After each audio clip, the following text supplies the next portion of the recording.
Hello guys, so here I am with the second video of Plant Kingdom. Hope you all are doing well. So today we are going to study division of Plant Kingdom. As you all know, there are 5 division in our course. There are many divisions in Plant Kingdom, but in our course there is only 5 divisions: algae, bryophyte, pteridophyte, gymnosperm and angiosperm. So in today's session, we'll study all about algae and its division. So without wasting any time, let's start guys. And one more thing guys, as I have told you, please read NCERT with different way. That means in amazing, in a different funny way, or which you enjoy. Read it in a good, very good manner, by which outcome that I want to say, read it in a different way. Hope you are trying it, and hope outcome would be definitely amazing, because when you try something in a new way, then definitely you get the things more, and of course the outcome is very well. So let's start guys. So we are going to start algae. इसमें देखो, as I have told you that I'll never read complete NCERT, and you should do not read complete NCERT, but I will recommend you in starting. If you are not well known with NCERT, so you should read complete NCERT line by line, point to point, because when you are well known with NCERT, you will definitely understand that what is important and what is not important, what you have to read, what you not have to read, or what you have to left. Just highlight the points which you think are more important. Here you can see that many things I have highlighted or underlined by pen, or I have written in a side empty space of book. So you can too do this thing. You are understanding, you are getting, I hope you are getting what I am going to say. That at last time, at a revision time, we don't have much time that we read point to point NCERT.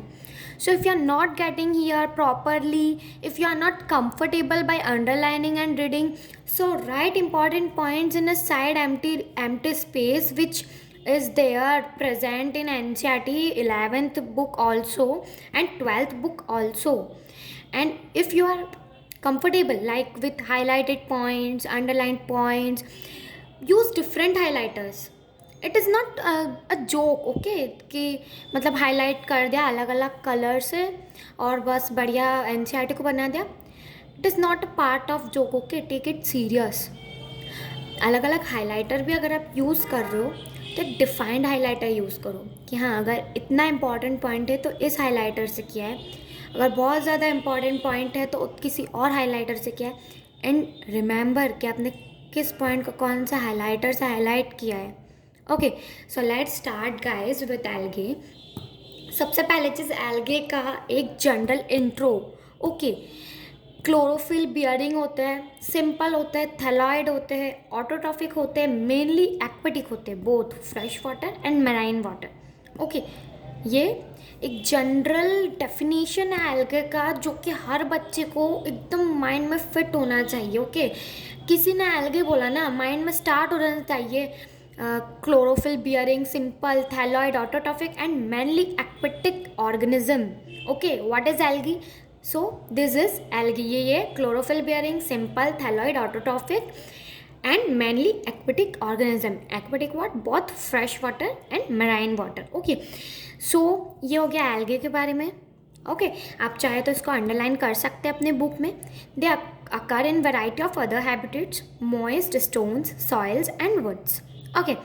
Also occur in association with fungi. We all know algae form association with fungi, and form lichens. तो यहाँ पे association के बारे में दिया algae के, कि algae किसके साथ एसोसिएट करके क्या बनाती है. So with association with fungi, algae form lichens. Algae and fungi, master and slave relationship. You will learn this, you will read these again in ecology class 12th. Guys, biology is correlated. Every chapter of plant plant, that means every chapter of botany is correlated, and zoology is too correlated. If you will point it very very clearly na, you will get it that all chapters are interrelated in each other. You will, and interrelation is must, yeah guys. When you start interrelating things na, you get that in better way. So with the association with fungi, algae-form lichens, and animals. Example on sloth bear. Okay, algae also associate with animals. Example like on sloth bear. यहाँ line कटी हुई है, so we'll look in this book. Okay, and animals. Example on sloth bear. Okay, मैं यह N C R T अपने, मेरी यह N C R T पुरानी एन सी आर टी, मैं चाहूँ तो मैं इससे भी पढ़ा सकती हूँ, बट मैं इससे इसलिए नहीं पढ़ा रही हूँ बिकॉज ये old N C R T, इसमें करेक्शंस नहीं है. एंड मेरी ये new N C R T है जिसमें कि करेक्शंस भी है. सो जो भी दिक्कत आएगी वो हम old N C R T के लाइन से देख लेंगे. ज़्यादा चेंजेस नहीं है, but then too new N C R T has some changes. Okay, so the form and size of algae is highly variable, ranging from color forms like ranging from colonial forms, ranging from colonial forms like volvox. Okay, colonial form है volvox, and the filamentous form like Eulothrix and Spirogyra. Okay, Eulothrix and Spirogyra. Okay, यार spirogyra. Okay, so यहाँ पे ये बोला है different size, different variable forms होते हैं algae के. कॉलोनियल फॉर्म होता है वॉल्वॉक्स, फिलामेंटस फॉर्म है एल्गे का यूलोथ्रिक्स एंड स्पायरोगायरा. कुछ मराइन एल्गेज भी होते हैं such as scalps. A few of marine form such as scalp form massive plant bodies. ये क्वेश्चन आया है, नोटेड कब आया है किस ईयर में मुझे याद नहीं है, बट ये क्वेश्चन आया है. Massive plant body formed by kelps. Okay, remember this, underline this in your book. Okay, this small lines are very important. Read it thoroughly and very very sincerely. When you read NCERT, read it in a good way, read it in a enjoying way, but to read it very concentratedly, because you will never get that you have missed a important line. Okay, कितनी बार हम कुछ ऐसी चीज़ miss कर देते हैं पढ़ने में जो हमको उस टाइम पे नहीं समझ आती है. ओके, बाद में जब हम देखते हैं क्वेश्चन आ जाता है, उसके बाद जब वहाँ पे हमको पता चलता है कि एन सी आर टी का क्वेश्चन है, देन हम ढूंढते हैं ना जब एन सी आर टी में, तब पता चलता है अरे यार ये यहाँ है, ध्यान कैसे नहीं गया. और एन सी आर टी एक या दो बार पढ़ने वाली चीज़ नहीं है, जितनी बार पढ़ सकते हो ना पढ़ो. There is no limit. कि मतलब बच्चे क्वेश्चंस पूछते हैं कितने लोग, क्या इतनी बार पढ़ लेंगे एनसीईआरटी तो हो जाएगा, ये पढ़ लेंगे तो हो जाएगा क्या. अरे यार क्यों पूछ रहे हो, जितना कर सकते हो करो ना. डू एंडलेसली, आपके पास इतना टाइम है, आप उतने टाइम में जितना कर सकते हो उतना करो. पूछो मत. Don't make your own bounds, don't make your boundary lines. expand your mind. How much you can do, you don't know even. Okay, so few marine forms such as scalps form massive plant bodies. Okay, the algae reproduce by vegetative, asexual and sexual method. algae तीनों वे में reproduce करती है, sexually, asexually and vegetatively. Okay, vegetative reproduction algae में होता है fragmentation के through. Okay, each fragment एक new thallus में प्रोड्यूस वो डेवलप हो जाता है. और मोस्ट कॉमन होते हैं जो जिनसे रिप्रोड्यूस करते हैं एल्गे, वो होते हैं जूस्पोर्स. ओके, एसेक्सुअल रिप्रोडक्शन में जूस्पोर्स के थ्रू रिप्रोड्यूस करते हैं एल्गे. ओके, और अब हम चलते हैं. Okay, we should read from here. Asexual reproduction is by production of different types of spores. Okay, spores से प्रोड्यूस करते हैं. The most common being the zoospores. They are flagellated, motile and on germinating give rise to new plant. Okay, zoospores बहुत zoospores flagellated होते हैं, motile होते हैं, और जो नॉन फ्लैजिलेटेड होते हैं ना, जो नॉन फ्लैजिलेटेड जूस्पोर होते हैं उनको एप्लेनोस्पोर बोलते हैं. तो एप्लेनोस्पोर के थ्रू भी रिप्रोडक्शन होता है, asexual reproduction. They are also spores, they are non flagellated zoospores. Okay, अब सेक्सुअल रिप्रोडक्शन पे आते हैं. Sexual reproduction, that means fusion of two gametes. Okay, the gametes which are flagellated and similar in size, ऐसा reproduction होता है Ulothrix में. Okay, sorry. जिनका sexual reproduction में जिनका जो फ्लैजिलेटेड होते हैं और सिमिलर इन साइज होते हैं गैमेट्स, उनका रिप्रोडक्शन, उनका मतलब जो है फ्यूजन, और non flagellated and non motile gametes का fusion, okay, which are dissimilar in size, non flagellated, non motile and dissimilar in size, जो कि होता है स्पायरोगायरा में। Such reproduction are called isogamous. Okay, क्या बोला मैंने आप लोगों को? Flagellated, motile, similar in size, non flagellated and non motile and dissimilar in size as in Spirogyra. Flagellated और सिमिलर इन साइज होते हैं यूलोथ्रिक्स में, non flagellated but similar in size होते हैं स्पायरोगायरा में। सॉरी, मैंने शायद पहले रॉन्ग प्रोनाउंस किया।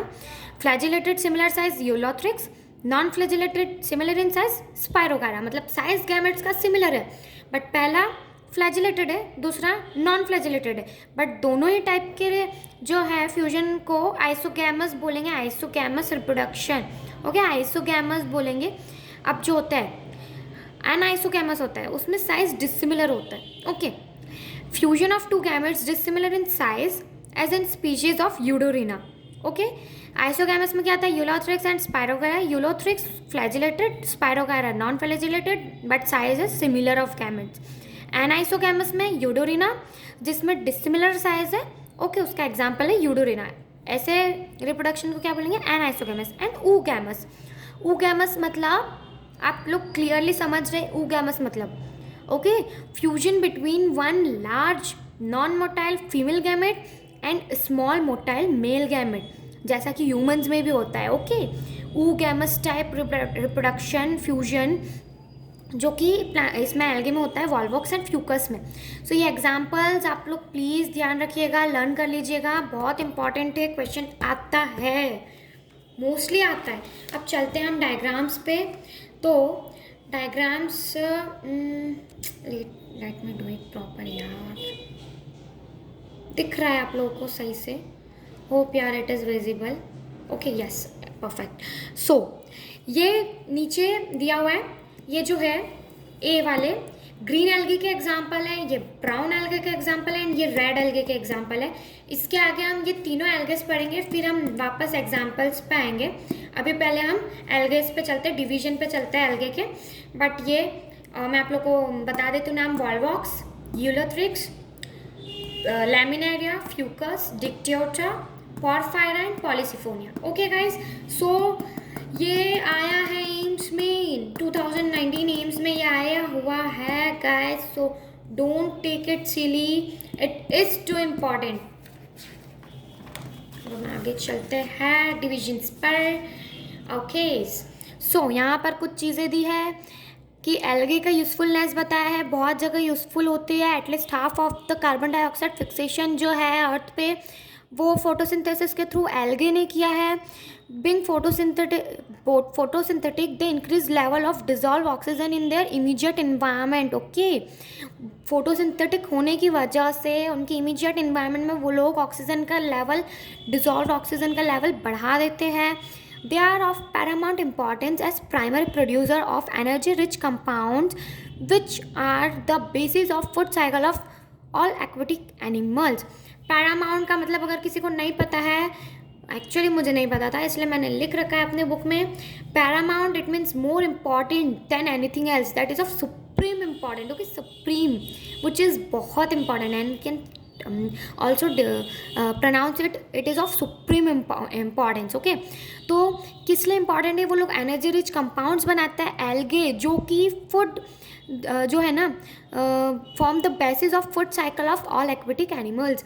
जो कि एल्गे फूड बनाते हैं, वो एक्वेटिक एनिमल्स के लिए बहुत ही ज़्यादा यूज़फुल है, वो बेसिस है फूड साइकिल का एक्वेटिक एनिमल्स के लिए। Okay, many species of Porphyra, Laminaria and Sargassum okay are among the 70 species of marine algae use as food. ये भी याद रखना, मराइन एल्गे के species 70 species use as food. कौन कौन से? पोरफायरा, लैमिनारिया एंड सैरगसम, 3 नाम यहाँ दिए हैं, और अमंग 70 स्पीशीज बोला है मराइन एल्गे के। Okay, certain marine brown and red algae produce large amount of hydrocolloids. Okay, Porphyra and Laminaria you can say, किसका एग्जाम्पल है पोरफायरा एंड लैमिनारिया? अच्छा नहीं पता है तो अभी हम पढ़ेंगे, बट अगर नहीं, एक बार बता देती हूँ मैं। सैरगेसम जो है ब्राउन एल्गे का एग्जाम्पल है। पॉरफायरा एंड लेमिनारिया, क्या अब आप लोग बता सकते हैं किसका एग्जाम्पल है? Porphyra, Laminaria and Sargassum. Can anybody? So मैं ही आप लोग को बता देती हूँ। अब मैं बता देती हूँ, इतनी देर में तो शायद गेस कर लिया होगा, हमने आगे ही पढ़ा है। Laminaria brown algae, Sargassum to brown algae, okay. And जो पॉरफायरा है ये red algae, okay. So, Porphyra, Laminaria and Sargassum are among 70 species of marine algae used as food. Okay, so certain marine brown and red algae produce large amount of hydrocolloids, water holding substances. Example: algin, brown algae, and carrageen, red algae. Okay, so which are used commercially. Okay ये commercial use होते हैं। Algin and carrageen water holding substances है, hydrocolloids है, marine algae है, okay. अब एक product होता है agar, one of the commercial product obtain from Gelidium and Gracilaria are used, are wet are के बाद क्या लिखा है? अगर one of the commercial product obtained from Gillidium and Gracilaria are used to grow microbes and in preparation of ice creams and jellies, okay। Ice creams and jellies के preparation में जिलीडियम and gracilaria use होता है। अगर के और भी use है, अगर जेल इलेक्ट्रोफोरेसिस में भी यूज़ होता है, ये हम पढ़ेंगे मॉलिकुलर जेनेटिक्स में क्लास 12th में। फिर क्लोरेला यूनिसेलुलर एल्गे होता है, रिच होता है प्रोटीन में, यूज़ होता है as a food supplement even by space travellers, okay. क्या होता है? Chlorella. The algae are divided into 3 main classes: Chlorophyceae, Phaeophyceae and Rhodophyceae. Chlorophyceae green algae, Phaeophyceae brown algae and Rhodophyceae red algae.